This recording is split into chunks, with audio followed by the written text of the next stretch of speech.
ذوالقرنین کا تذکرہ ہے کہ بہت بڑے بادشاہ گزرے ہیں، پوری دنیا فتح کی انہوں نے، حضرت ذوالقرنین نے۔ قرآن کہتا ہے زمین کے مشرق کی انتہا میں بھی پہنچے اور زمین کے مغرب کی انتہا میں، اور ایک ایسی قوم کے پاس پہنچے ذوالقرنین کہ وہ قوم حضرت ذوالقرنین کی زبان نہیں سمجھتی تھی، تو ترجمان کے ذریعے اس قوم سے بات ہوئی۔ اس قوم نے کہا کہ آپ بڑے طاقتور بادشاہ ہو، ہم ایک مصیبت میں مبتلا ہیں، آپ اس سے ہمیں بچائیں۔ وہ مصیبت کیا ہے؟ انہوں نے کہا یاجوج ماجوج ایک قوم ہے جو زمین میں فساد مچا رہی ہے، تو آپ ہمیں اس سے کیا کریں؟ اس کے شر سے بچا لیں۔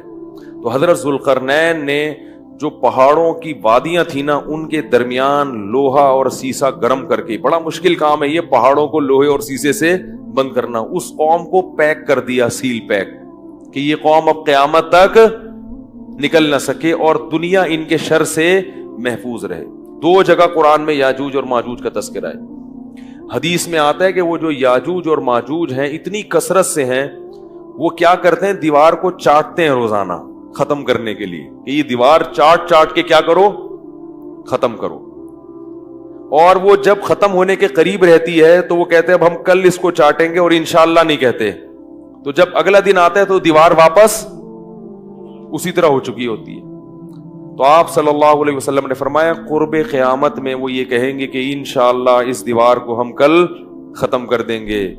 تو جب انشاءاللہ کہیں گے کہ اللہ نے چاہا، کیونکہ وہ مسلمان نہیں ہے وہ قوم، جب اللہ نے چاہا کہیں گے تو وہ دیوار اگلے دن کیا ہو جائے گی؟ ختم۔ اور قرآن میں آتا ہے کہ پھر وہ زمین میں پھیل جائیں گے۔ وَتَرَكْنَا بَعْضَهُمْ يَوْمَئِذٍ يَمُوجُ فِي بَعْضٍ، اتنی کثرت سے زمین میں وہ بہت بڑی تعداد ہوگی ان کی، بہت بڑی تعداد، زمین میں ایسا فساد مچائیں گے کہ لوگوں کا جینا حرام کر دیں گے،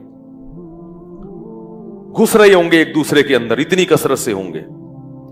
فرمایا، اور پھر حدیث میں آتا ہے، یہ تو قرآن میں ہے نا کہ اتنی کثرت سے ان کو چھوڑ دیا جائے گا، حدیث میں آتا ہے کہ حضرت عیسیٰ علیہ السلام جب نازل ہوں گے تو پھر یاجوج ماجوج کو ختم کریں گے، ان کی لڑائی ہوگی، وہ اللہ سے بد دعا کریں گے۔ پھر حدیث میں آتا ہے کہ اتنی لاشیں جب وہ مریں گے نا، اتنی لاشیں ہوں گی کہ ان کی لاشوں کی کثرت سے زمین میں بدبو اور تعفن پھیل جائے گا، اور اتنی لاشوں کو ٹھکانے لگانا مسلمانوں کے بس میں نہیں ہوگا۔ پھر حضرت عیسیٰ علیہ السلام اللہ سے دعا کریں گے، بارشیں برسیں گی، سیلاب آئیں گے جن میں ان کی لاشیں بہہ بہہ کے ٹھکانے لگیں گی۔ پھر اس کے بعد دنیا سے کفر کا خاتمہ ہو جائے گا۔ پھر آپ صلی اللہ علیہ وسلم نے بتایا کہ حضرت عیسیٰ علیہ السلام کی معیت میں ایسا زمین میں پھر انصاف پھیلے گا، ایسا انصاف پھیلے گا، ایسی اللہ کی عبادت ہوگی کہ برکتیں نازل ہوں گی۔ ایک انگور کا دانہ اتنا بڑا پیدا ہوگا کہ لوگ اس کو سیراب کر کے، ایک انگور کے دانے سے کئی کئی آدمی سیراب ہوں گے، اتنے بڑے بڑے انگور پیدا ہوں گے، کیونکہ جب تقویٰ ہوگا نا زمین میں تو برکتیں آسمان سے نازل ہوں گی، پھلوں کے سائز بڑھ جائیں گے، ان کے ذائقے بڑھ جائیں گے۔ ابھی تو دیکھو چھوٹے ہوتے جا رہے ہیں، پبلک بھی چھوٹی ہوتی جا رہی ہے، قد چھوٹے ہوتے جا رہے ہیں۔ وہ ٹھگنی سے ایک آدمی کی شادی ہوئی کسی چھوٹے قد کی عورت سے، بچے اتنے اتنے سے، اب وہ ماں بچوں کو کھلا رہی ہے، بڑے ہی نہیں ہو رہے، وہ ماں پہ گئے قد میں، تو وہ شوہر جل کے اپنی بیوی سے کہتا ہے یہ بڑے نہیں ہوں گے، ان کو جتنا کھلائے گی یہ اور چھوٹے ہو جائیں گے۔ کہتا ہے ان کے ساتھ پودے لایا تھا، وہ بڑے ہو گئے اور یہ اتنے کے، یہ کوئی پرانے زمانے کا ہم نے کلپ سنا تھا۔ تو ہر چیز جو ہے نا اس کی برکت کیا ہو رہی ہے؟ ختم۔ اب آپ دیکھو، ہمیں یاد ہے بچپن میں جب روٹی پکتی تھی نا کچن میں، خوشبو آتی تھی دور تک، اب روٹی میں خوشبو ختم ہو گئی ہے، تو برکتیں ختم ہو رہی ہیں، ذائقے ختم ہو رہے ہیں۔ ہری مرچوں میں مرچیں نہیں ہیں، میں ہری مرچوں کا عاشق ہوں، میں کھانے میں ہری مرچ کے بغیر کھاتا نہیں، اور ایسے چباتا ہوں ایسے ایسے کر کے، مجھے لوگ دیکھتے ہیں۔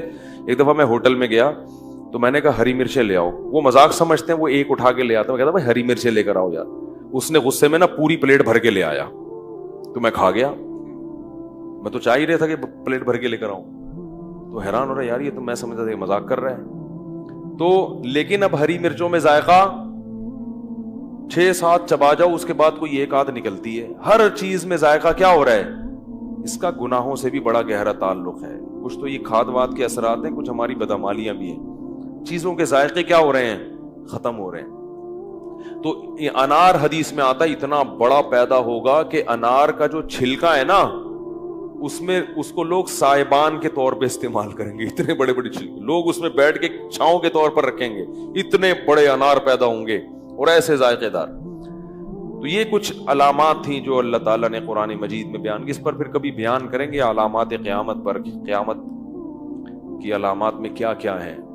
تو یہ ایک مستقل ٹاپک ہے. اس میں لوگوں نے موضوع من گڑت قصے بہت بنائے ہوئے ہیں. صحیح روایاتیں کم ہیں اور جو موضوع من گڑت کتابیں اور اپنی طرف سے قصے کہانیاں بنا کے, ورنہ یہ ایک مستقل ٹاپک ہے. قرآن و سنت میں اس پر بہت کچھ بیان کیا گیا ہے. تو خیر اصحاب کہف کا یہ واقعہ تھا اور حضرت موسیٰ علیہ السلام کا یہ واقعہ. ہاں تو اچھا, یہ جو یاجوج ماجوج ہیں, بعض لوگ یہ اشکال کرتے ہیں کہ اب تک سائنسدانوں کو تو نظر آئے نہیں ہے. یہ زمین میں جو سیاح ہیں جو ان کو تو نظر آئے نہیں. سیٹلائٹ سیارے بھی ہو گئے. تو یاد رکھو انسان نے یہ دعویٰ کرنا غلط ہے کہ زمین کا ایک ایک چپا دیکھ لیا. ایسا نہیں ہے, یہ دعویٰ ہی غلط ہے. گوگل میپ سے جب تک دیکھیں گے نہیں نہ جا کے, اور دیکھنے میں آسان نہیں ہے, اور یہ بھی ممکن ہے کہ اللہ نے اس کو گوگل میپ سے چھپا دیا ہو, پردے میں رکھا ہو. وہ پیک بھی ہو گئے ہوں گے کہ وہ اوپر سے نظر نہیں آ رہے ہوں گے. اور بعض لوگ یہ کہتے ہیں کہ یہ چائنیز ہے نا, یہ یاجوج ماجوج ہے. تو مجھے نہیں پتا, ممکن ہے, میری تحقیق نہیں ہے, کوئی بھروسہ نہیں ہے, کیونکہ یہ بھی پہاڑوں کے اندر ہے اور یہ بھی اتنے زیادہ ہیں کہ جب یہ آئیں گے نا چنگ چنگ پونگ پونگ کر کے پوری دنیا میں.